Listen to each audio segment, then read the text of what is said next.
Selamat datang pemirsa, kembali lagi bersama Kasih Fakta. Dalam kesempatan kali ini, kami akan membahas satu pertanyaan yang terlihat sederhana, tapi ternyata jadi kunci kebuntuan geopolitik Gaza. Kenapa Israel tetap menuntut Hamas dilucuti total, padahal ada wacana pemerintahan teknokrat yang tidak melibatkan Hamas secara politik? Kalau yang diganti hanya pejabat sipilnya, bukankah itu sudah cukup? Atau justru ada perhitungan keamanan yang jauh lebih dalam?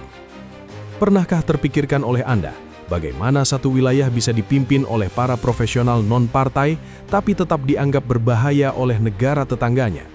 Di satu sisi ada tuntutan demilitarisasi penuh, di sisi lain ada penolakan pelucutan tanpa jaminan politik permanen. Dua logika yang sama-sama keras dan sama-sama merasa benar. Tapi sebelum lanjut, jangan lupa klik like dan subscribe supaya kamu gak ketinggalan fakta-fakta menarik lainnya. Karena setelah ini, kita akan bongkar kenapa isu teknokrat bukan sekadar solusi administratif, melainkan bagian dari pertarungan strategi yang jauh lebih besar.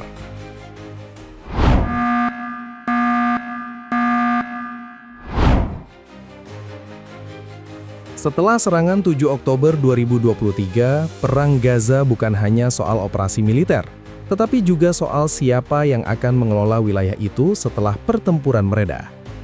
Di tengah tekanan internasional dan meningkatnya korban sipil, sejumlah negara mulai membicarakan opsi pemerintahan teknokrat untuk Gaza. Gagasan ini mengemuka sepanjang awal 2024 ketika Washington dan beberapa ibu kota Arab mendorong format administrasi sipil non-partisan yang dianggap lebih kredibel di mata donor dan komunitas internasional. Latar belakangnya panjang. Pada Agustus hingga September 2005, Israel menarik pasukan dan membongkar permukiman dari Gaza. Setahun kemudian, 25 Januari 2006, Hamas memenangkan pemilu legislatif Palestina. Situasi memanas dan pada Juni 2007, Hamas mengambil alih kendali penuh atas Gaza. Sejak saat itu, wilayah ini terpisah secara politik dari tepi barat yang dikelola otoritas Palestina di Ramallah. Ketegangan militer berulang, termasuk siklus roket dan operasi balasan yang terjadi bertahun-tahun. Serangan 7 Oktober 2023 mengubah skala konflik.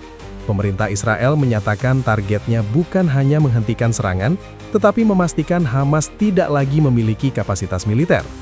Sejak akhir 2023 hingga awal 2024, Perdana Menteri Israel dan pejabat keamanan berulang kali menekankan bahwa Gaza harus didemilitarisasi. Pada 4 Januari 2024, Menteri Pertahanan Israel memaparkan visi pasca perang yang memungkinkan administrasi sipil dikelola pihak Palestina non-Hamas, sementara keamanan tetap berada di bawah kendali Israel. Pada 23 Februari 2024, kerangka resmi yang dirilis pemerintah Israel kembali menegaskan syarat demilitarisasi penuh sebelum rekonstruksi besar dilakukan. Sementara itu, pembicaraan diplomatik terus berjalan. Pada 14 Maret 2024, Presiden Palestina Muhammad Abbas menunjuk Muhammad Mustafa sebagai Perdana Menteri, langkah yang dipahami sebagai upaya membentuk kabinet teknokrat dan menjawab tuntutan reformasi. Pada 3 Desember 2024, laporan menyebut adanya kesepahaman antara Hamas dan Fatah untuk membentuk komite teknokrat independen guna mengelola urusan sipil Gaza. Wacana ini terus bergulir hingga 2025 dan awal 2026, termasuk pembahasan fase transisi pasca gencatan senjata pada Januari 2026. Teknokrat yang dimaksud biasanya adalah akademisi, ekonom, birokrat senior, dan profesional administrasi yang tidak secara formal menjadi bagian dari struktur partai bersenjata. Mereka diharapkan mengelola listrik, air, layanan kesehatan, pendidikan, serta distribusi bantuan kemanusiaan. Bagi sejumlah aktor regional, model ini dianggap bisa meredakan ketegangan politik internal Palestina sekaligus membuka akses bantuan internasional. Namun sejak awal, pemerintah Israel membedakan antara tata kelola sipil dan kontrol keamanan. Dalam berbagai pernyataan resmi sejak akhir 2023, garisnya konsisten. Hamas tidak boleh lagi memerintah Gaza dan Hamas tidak boleh lagi memiliki kemampuan militer. Dari sudut pandang Israel, perubahan wajah administratif tanpa perubahan struktur keamanan dianggap tidak cukup untuk menjamin stabilitas jangka panjang. Konflik yang dimulai puluhan tahun lalu kini bertumpu pada satu titik yang lebih sempit dan lebih sensitif, yaitu siapa yang memegang kendali kekuatan bersenjata setelah perang berakhir. Sejak dokumen resmi pemerintah Israel dirilis pada 23 Februari 2024, garis kebijakan terlihat tegas. Rekonstruksi Gaza dan perubahan tata kelola hanya dapat berjalan bersamaan dengan demilitarisasi. Posisi ini tidak berdiri di ruang hampa, melainkan dibentuk oleh pengalaman keamanan bertahun-tahun serta trauma strategis akibat serangan 7 Oktober 2023. Dalam narasi pejabat keamanan Israel, ancaman utama bukanlah struktur kementerian atau kabinet sipil, melainkan keberadaan organisasi bersenjata yang memiliki rantai komando, kemampuan rekrutmen, serta akses pada persenjataan. Pada 4 Januari 2024, Menteri Pertahanan Israel memaparkan bahwa administrasi harian dapat dijalankan oleh pihak Palestina yang tidak terafiliasi dengan Hamas. Namun kontrol keamanan tetap dianggap sebagai komponen yang tidak bisa dilepaskan begitu saja. Bagi Israel, keamanan bukan sekadar isu teknis, melainkan jaminan bahwa wilayah tersebut tidak lagi menjadi basis operasi militer yang mengarah ke wilayah Israel.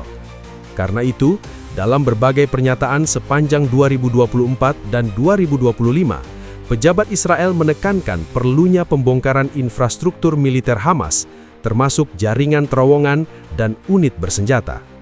Laporan pada 25 Januari 2026 menyebutkan bahwa sebagian kalangan militer Israel sendiri menyadari kompleksitas upaya demilitarisasi total. Struktur militan yang telah mengakar selama bertahun-tahun sulit dihapus dalam waktu singkat. Namun, skeptisisme tersebut tidak mengubah tuntutan politik yang lebih luas. Pengalaman masa lalu dipandang sebagai peringatan. Setelah penarikan 2005 dan perubahan politik 2006 hingga 2007, Israel menilai ancaman berkembang tanpa kontrol langsung di lapangan. Pola itu kini dijadikan referensi untuk menolak model yang hanya mengganti pejabat administratif tanpa memastikan monopoli kekuatan berada di tangan yang dianggap aman. Di sisi lain, negara-negara Arab yang terlibat dalam pembicaraan regional seperti Mesir, Yordania, Qatar, dan Arab Saudi bersikap hati-hati. Laporan pada 16 Februari 2025 menggambarkan bahwa mereka mendukung reformasi tata kelola dan rekonstruksi, namun enggan terlibat langsung dalam misi keamanan bersenjata tanpa kerangka politik yang jelas. Tidak ada negara yang ingin terseret menjadi pihak yang memikul risiko keamanan harian di Gaza jika struktur militer internal belum sepenuhnya berubah. Dari perspektif Israel, risiko terbesar adalah skenario di mana teknokrat mengelola layanan publik, sementara organisasi bersenjata tetap memiliki kapasitas komando paralel. Dalam analisis keamanan Israel, situasi seperti itu berpotensi menciptakan dualisme kekuasaan.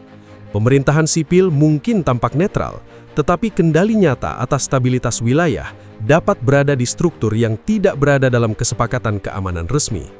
Itulah sebabnya, demilitarisasi ditempatkan sebagai syarat awal, bukan tahap akhir.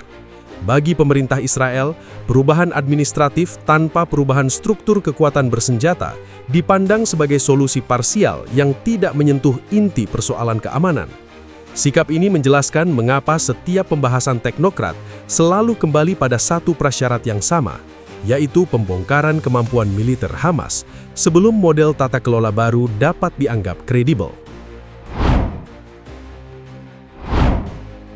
Di tengah tekanan internasional untuk merumuskan tata kelola baru, posisi Hamas berkembang dalam arah yang berbeda dari tuntutan Israel. Sejumlah pernyataan sepanjang 2025 hingga awal 2026 menunjukkan bahwa Hamas bersedia membicarakan pengalihan administrasi sipil, tetapi tetap mempertahankan garis keras terkait senjata. Pada 4 Oktober 2025, laporan menyebut Hamas siap menyerahkan pengelolaan administrasi kepada badan independen berbasis konsensus nasional. Namun dalam komunikasi yang sama, isu demilitarisasi tidak disetujui. Sikap tersebut kembali ditegaskan pada 17 hingga 19 Oktober 2025 ketika seorang pejabat senior Hamas menyatakan bahwa kelompoknya tidak dapat berkomitmen untuk melucuti senjata selama bentuk pemerintahan dan jaminan politik belum jelas. Bagi Hamas, senjata bukan sekadar alat tempur, tetapi juga instrumen tawar dalam negosiasi yang lebih luas mengenai status politik Palestina. Pengalaman 2 dekade terakhir dijadikan referensi internal. Mereka melihat bahwa otoritas Palestina yang berkoordinasi dalam bidang keamanan dengan Israel sejak pertengahan 2000-an belum memperoleh kemerdekaan penuh atau penyelesaian final status. Pada 8 Februari 2026, Khaled Meshal secara terbuka menolak gagasan pelucutan senjata selama apa yang disebut sebagai pendudukan masih berlangsung. Dalam narasi kepemimpinan Hamas, pelucutan tanpa jaminan solusi politik permanen dianggap beresiko tinggi. Mereka menilai bahwa kehilangan kapasitas militer sebelum adanya kepastian kedaulatan dapat melemahkan posisi tawar dalam perundingan masa depan. Dimensi lain muncul pada 27 Januari 2026 ketika laporan menyebut Hamas mendorong agar sekitar 10.000 aparat polisinya diintegrasikan ke dalam struktur administrasi baru. Langkah ini dibaca oleh banyak analis sebagai upaya mempertahankan pengaruh keamanan meski tata kelola sipil berubah. Bagi Hamas, keberadaan aparat internal dipandang sebagai bagian dari stabilitas lokal dan pencegah kekosongan kekuasaan. Dari sudut pandang negosiasi, 2 logika ini saling berhadapan. Israel menempatkan demilitarisasi sebagai prasyarat sebelum rekonstruksi dan transisi penuh. Hamas memandang pelucutan sebagai tahap akhir yang hanya mungkin dilakukan setelah adanya kesepakatan politik permanen. Amerika Serikat dan sejumlah negara Arab mencoba mendorong format teknokrat sebagai jembatan. Namun persoalan siapa yang mengontrol keamanan tetap menjadi inti perdebatan. Otoritas Palestina di Ramallah ingin kembali berperan dalam administrasi Gaza. Penunjukan kabinet teknokrat pada Maret 2024 menjadi bagian dari upaya menunjukkan kesiapan. Namun tanpa kesepakatan mengenai monopoli kekuatan bersenjata, peran tersebut sulit diwujudkan secara penuh di lapangan. Kontrol keamanan menentukan arah stabilitas jangka panjang, dan selama belum ada formula yang disepakati semua pihak, pembicaraan transisi berjalan berdampingan dengan ketegangan. Model teknokrat menawarkan pengelolaan profesional dan peluang rekonstruksi. Namun realitas keamanan yang belum terselesaikan membuat solusi administratif tidak berdiri sendiri. Dinamika ini memperlihatkan bahwa perdebatan bukan hanya tentang siapa yang memimpin kantor pemerintahan, melainkan tentang siapa yang memegang kendali nyata atas stabilitas wilayah pasca perang.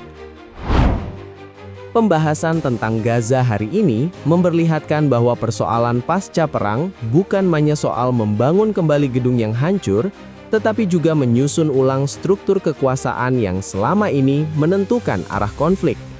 Di satu sisi, ada tuntutan demilitarisasi demi jaminan keamanan jangka panjang.